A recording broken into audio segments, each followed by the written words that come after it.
ఉంటారు. అంటే ఒక సోషల్ యాక్టివిస్ట్‌గా కూడా మీరు గట్టిగా తిరుగుతూ ఉంటారు ఇటువంటి వాటి మీద.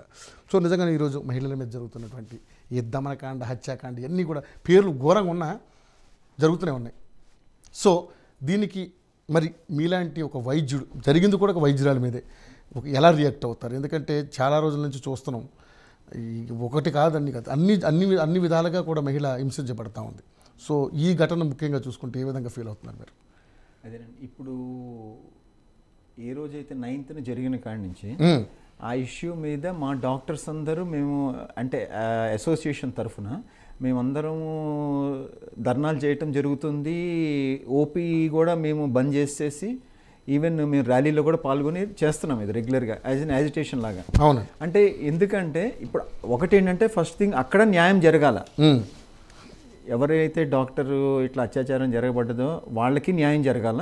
అట్ ద సేమ్ టైం మళ్ళీ ఇది వేరే వాళ్ళకి రిపీట్ కాకూడదని మా కోరిక అనమాట. ఓకే. సో దీనికి సంబంధించి ఏంటంటే ఈ సెంట్రల్ గవర్నమెంట్, ఇటు state government plus national medical council వీళ్ళందరూ ఇన్వాల్వ్ అయ్యి ఒక లా అనేది తీసుకురావాలి. That is very important. అంటే లా ఎట్లా ఉండాలంటే it must be in a fast track, plus ఏంటంటే ఇమీడియట్ యాక్షన్ తీసుకునేటట్లు ఉండాలి. ఎవరైతే ప్రూవ్ అవుతారో immediate action, that should be a serious action. అంటే అది చూసి ఎట్లా ఉండాలంటే యాక్షన్ మళ్ళీ వేరే వాళ్ళు భయపడాలి ఇంక ఇట్లాంటి పనులు చేయాలి అంటే. అట్లాంటి సిచ్యువేషన్ అనేది రావాలి. అది అలా only central government can implement that part. అయితే స్టేట్ గవర్నమెంట్ ఏం చేయాలంటే అదేవిధంగా ఇప్పుడు ఉన్న మెడికల్ కాలేజెస్ కానీ హాస్పిటల్స్ కానీ అట్లానే ఈవెన్ స్కూల్స్, ఈవెన్ ఇంజనీరింగ్ కాలేజెస్లో ఎక్కడైనా జరగచ్చండి. ఇది ఒక ఇప్పుడు మొన్న జరిగింది ఒక డాక్టర్కి, కానీ ఇది మనకి ఎక్కడైనా జరగచ్చు. అంటే అత్యాచారం అనేది ఆ స్కూల్ పిల్లల మీద కూడా మనం విన్నాం చాలాసార్లు, స్కూల్ అటెండర్ కూడా చేసినారని. ఈవెన్ హాస్పిటల్స్లో అటెండర్ కూడా పేషెంట్ మీద అత్యాచారం చేసినవి కూడా మనం విన్నాము. So several issues, several places, different places. So ఇదంతా ఏంటంటే at least the state government should take proper action. And వాళ్ళు ఏంటంటే ఆ సెక్యూరిటీ సిస్టమ్ అనేది చాలా గట్టిగా ఇంప్లిమెంట్ చేయాలి, అంటే కంపల్సరీ చేయాలి. ఆ సెక్యూరిటీ సిస్టమ్ అనేది పర్టికులర్గా ఆడపిల్లలకి ఆ స్కూల్స్లో కానీ, కాలేజెస్లో కానీ, హాస్పిటల్స్లో కానీ ప్రతి చోట చాలా స్ట్రిక్ట్గా ఇంప్లిమెంట్ చేయాలి. అట్లానే ఇంకోటి ఏంటంటే మోస్ట్ ఇంపార్టెంట్, ప్రతి స్కూల్స్, కాలేజెస్ అండ్ హాస్పిటల్స్లో సీసీటీవీ కెమెరాస్ అనేది చాలా ఇంపార్టెంట్ అని. అది కంపల్సరీగా వర్కింగ్ కండిషన్లో ఉండాలి, దాని మానిటరింగ్ కూడా ఎప్పుడు నడుస్తూ ఉండాలి. This is very important. So ఈ విధంగా చూసుకొని స్టేట్ గవర్నమెంట్ యాక్టివ్ పార్టిసిపేషన్ చేయాలి. అంటే ఇప్పుడు ఇక్కడ మనకి ఏమవుతుందంటే కొన్ని మెడికల్ కాలేజెస్లో మనం చూస్తున్నాము సరైన వసతులు లేవండి.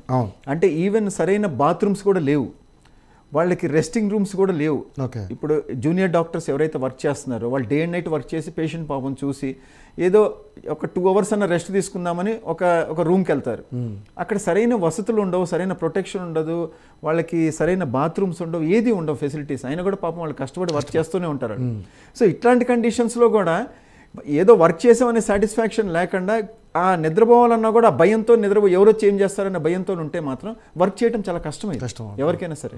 సో అందుకోసం we strongly support for the junior doctors and for the any doctors that it should not repeat again. ఇది మళ్ళీ రిపీట్ కాకూడదు. సో దీనికి సంబంధించి ఇప్పుడు సెంట్రల్ గవర్నమెంట్ కూడా ఐదర్ ద హెల్త్ మినిస్ట్రీ కానీ, హోమ్ మినిస్ట్రీ కానీ వీళ్ళందరూ సీరియస్ యాక్షన్ అనేది తీసుకోవాలి. తీసుకొని ఇప్పుడు ప్రస్తుతం మనం చూస్తున్నాం సుప్రీంకోర్టు దీని మీద సీరియస్గా యాక్షన్ తీసుకొని అట్లీస్ట్ ఒక స్టెప్ ఫార్వర్డ్ వచ్చి అసలు ఇట్లాంటిది మీరు ఇది Day 1లో జరిగినప్పుడు మీరు ఎందుకు ఎఫ్ఐఆర్ చేయలేదని చెప్పి వాళ్ళ మీద సీరియస్ యాక్షన్ తీసుకొని కొంచెం సీరియస్గా ఉంది. అట్లానే ఏం చేసిందంటే సుప్రీంకోర్టు మీరు ఈ స్ట్రైక్ అనేది ఆపేసేసి డాక్టర్స్ అందరు డ్యూటీస్ అటెండ్ అవ్వని చెప్పారనమాట. సో దాని అప్పుడు ఏమైందంటే అటు ఎయిమ్స్ కానీ, ఇటు నిమ్స్ హాస్పిటల్ కానీ డాక్టర్స్ అందరూ స్ట్రైక్ ఆఫ్ చేసేసి they are attending the duties. So ఇంత ఇదిగా మేము రెస్పాండ్ అయినప్పుడు డాక్టర్స్, అదే విధంగా గవర్నమెంట్ కూడా ఫాస్ట్ యాక్షన్ అనేది తీసుకోవాలి. అవును. సో రోగుల పట్ల మీరు కూడా కఠినంగా వ్యవహరించకుండా మీ విధులకు మీరు వెళ్ళిపోయారు. అవునండి. వెళ్ళినప్పుడు ప్రభుత్వం కూడా వాళ్ళ మీద ఎవరైతే శిక్షార్హులు ఉన్నారో వాళ్ళు కంపల్సరీ ఇమీడియట్ యాక్షన్ తీసుకోవాలి. అవునండి, అదే మేము కోరుకునేది, ఇమీడియట్ యాక్షన్ తీసుకోవాలా. అంటే వీళ్ళు కంటిన్యూస్ మానిటరింగ్ అనేది ఉండాలండి. ఇప్పుడు ఈ మెడికల్ కాలేజెస్, గవర్నమెంట్ కాలేజెస్ కానివ్వండి, ప్రైవేట్ కాలేజెస్ కానివ్వండి, ఏదైనా సరే ఇది స్టేట్ గవర్నమెంట్ పరిధిలో ఉన్నవి. వాటికి ఏంటంటే స్టేట్ హెల్త్ మినిస్ట్రీ యాక్షన్ తీసుకోవాలి. అది ఎట్లా అంటే యూనివర్సిటీ ద్వారా సడన్ ఇన్స్పెక్షన్ అనేది పెట్టించాలి. ఇన్స్పెక్షన్ పెట్టిస్తే అప్పుడు ఏమైందంటే సడన్గా ఒక టీమ్ ఆఫ్ పీపుల్ వెళ్ళి అసలు కాలేజ్ ఎట్లా ఉంది, టీచింగ్ ఎట్లా ఉంది, ఓకే వీళ్ళ ఫెసిలిటీస్ ఎట్లా ఉన్నాయి, వీళ్ళకి సీసీ కెమెరాస్ ఉన్నాయి లేవా, హాస్పిటల్స్లో కాలేజెస్లో ప్రతి చోట సెక్యూరిటీ సిస్టమ్ ఎట్లా ఉంది. సో ఇదంతా వీళ్ళు అబ్జర్వ్ చేసుకొని అదంతా నోట్ చేసుకొని హెల్త్ మినిస్ట్రీకి సబ్మిట్ చేస్తారు. అప్పుడు health ministry will take proper action. పలానా కాలేజీ సరిగ్గా లేవంటే వీళ్ళు ఏం చేస్తారంటే యూనివర్సిటీ నుంచి నేషనల్ మెడికల్ కౌన్సిల్కి పంపిస్తారు, ఈ కాలేజెస్ ఇట్లా ఉన్నాయి, ఈ కాలేజెస్ ఇట్లా ఉన్నాయని. సో అప్పుడు national medical council will take an action అనమాట. ఓకే, సో సరైన ఫెసిలిటీస్ లేకపోతే మీ రికగ్నిషన్ క్యాన్సిల్ చేస్తామంటారు. సో అట్లాంటి స్ట్రిక్ట్ యాక్షన్స్ కానీ తీసుకున్నప్పుడు అప్పుడు మెడికల్ కాలేజెస్ కూడా వాళ్ళు కూడా భయపడతారు. వాళ్ళు కూడా ఓకే మనం ఎక్కడో మిస్టేక్ జరుగుతుంది, so we need to take proper care of the doctors, the staff and every one అని చెప్పి వాళ్ళు చూస్తారనమాట. ఇప్పుడు ఇక్కడ కూడా అండి చాలా మెడికల్ కాలేజెస్లో సరైన వసతులు అయితే లేవండి. It's in a very pathetic condition. Okay, డాక్టర్స్కి బాత్రూమ్స్ ఉండవు, రెస్ట్ రూమ్స్ ఉండవు. ఒక ఎక్కడైనా ఒక రెస్ట్ తీసుకోవాలి కొంతసేపు అంటే సెపరేట్ రూమ్స్ ఉండవు వాళ్ళకి, అసలు లేవండి. Even PG post graduate students ఉన్న కాలేజెస్లో కూడా సరైన వసతులు లేవండి అసలు. సో ఇదంతా ఎవరు యాక్షన్ తీసుకోవాలా? ఫస్ట్ స్టేట్ గవర్నమెంట్ నుంచి రిపోర్ట్ సెంట్రల్ నేషనల్ మెడికల్ కౌన్సిల్కి వెళ్ళాలి, నేషనల్ మెడికల్ కౌన్సిల్ నుంచి హెల్త్ మినిస్ట్రీకి వెళ్ళాలి. అప్పుడు అక్కడి నుంచి పర్ఫెక్ట్ వాళ్ళు ఒక స్ట్రిక్ట్ ఇన్స్ట్రక్షన్స్ ఇస్తే అప్పుడు వీళ్ళు ప్రాపర్ లైన్లోకి వస్తారనమాట. Then they will provide all the facilities. Okay, ఇప్పుడు ఇక్కడ ఏమైందంటే సిస్టమ్ అంతా కొలాప్స్ అయిపోయిందండి.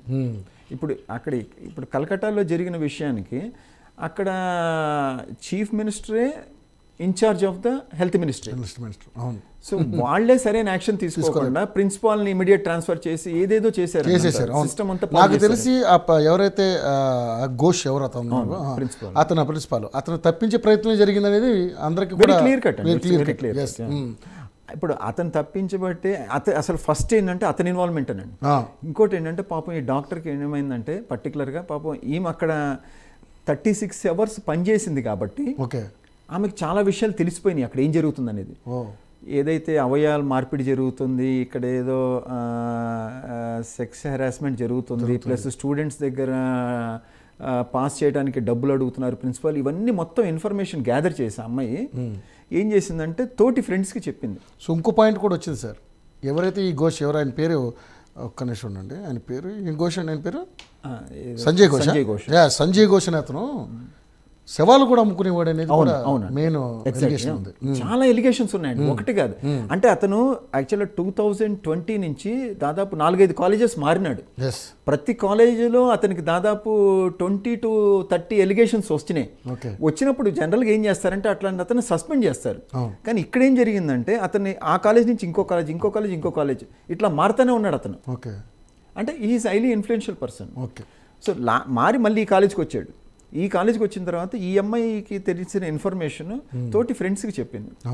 కానీ ఊహించిన అమ్మాయి ఫ్రెండ్సే ఇట్లా మోసం చేస్తారని.